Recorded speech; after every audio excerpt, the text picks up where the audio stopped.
7h, 9h, Europe 1 matin. Et voici le zapping politique Europe 1. Bonjour Dimitri Vernet. Bonjour à tous. Le son du week-end, c'est ça.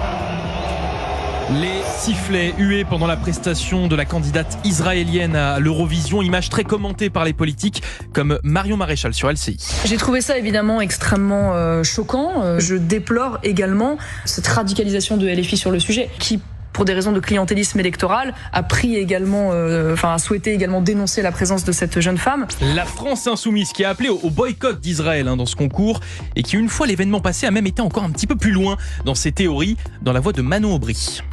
J'observe que certains, notamment députés macronistes et d'extrême droite, avaient à cœur de soutenir davantage la candidate israélienne que la candidate française. Bon, Slimane est donc devenue la candidate, mais dans cette sorte d'accusation se cache surtout un vrai problème de fond, rappelé illico presto par la journaliste.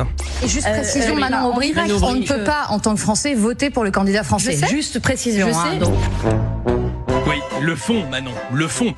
Et la forme aussi, écoutez ce sacré lapsus prononcé par la tête de liste insoumise pour ces européennes. Et quand je vous dis écoutez vraiment bien, je ne le passerai pas deux fois.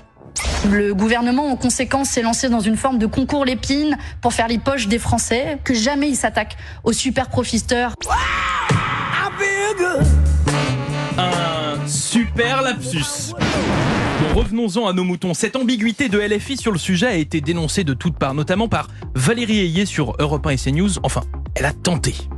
Ça dit de cet antisémitisme et condamner absolument tout antisémitisme. Chacun des actes antisémites. Bon, mais merci Valérie. Passons la main à Raphaël Enthoven sur BFM TV. Je crois que ça sera plus simple. La France insoumise est le premier parti antisémite de France. Allez, sujet plus léger. La campagne pour les européennes continue. Et à cette occasion, le numéro 7 de la liste RN, Mathieu Vallet, était sur France Info. Donc Valérie Ayé, je vous dis un exemple concret, elle vit dans un autre monde ou dans une galaxie ou dans la troisième dimension, j'en sais rien. Oui, la troisième dimension. Bon, les expressions, ce n'est pas vraiment le point fort de Mathieu, on va dire. On a un projet solide, un projet d'une autre Europe, pas celle d'une Europe technocratique qu'il faut qu'aujourd'hui nos agriculteurs soient considérés comme des carrosses de seconde roue. Des carrosses de seconde roue. Bon, merci Mathieu pour cette nouvelle expression. On a compris l'idée. Exactement. Bon, après on a encore mieux. Les politiques qui inventent des mots, qui se prennent un petit peu pour le petit Robert, vous voyez. Dernier exemple en date, Sandrine Rousseau sur LCI. On prend un peu de hauteur et en fait là, à la fois il faut dénoncer vraiment avec force ce qui se passe sur la population civile, le dominicide. Le dominicide, c'est d'avoir rasé tous les domiciles des Gazaouis. Ah bah désolé, Sandrine s'est perdue, une prochaine fois, peut-être.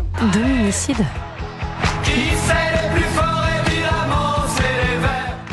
Le dominicide. Le domicilicide en fait. Oui, c'est un peu ça, je crois. Bon, on a compris. Merci beaucoup mon cher Dimitri Vernet. À demain. Dans une demi-heure, n'oubliez pas Culture Média, les invités autour de Thomas et d'Anissa. Soyez là, soyez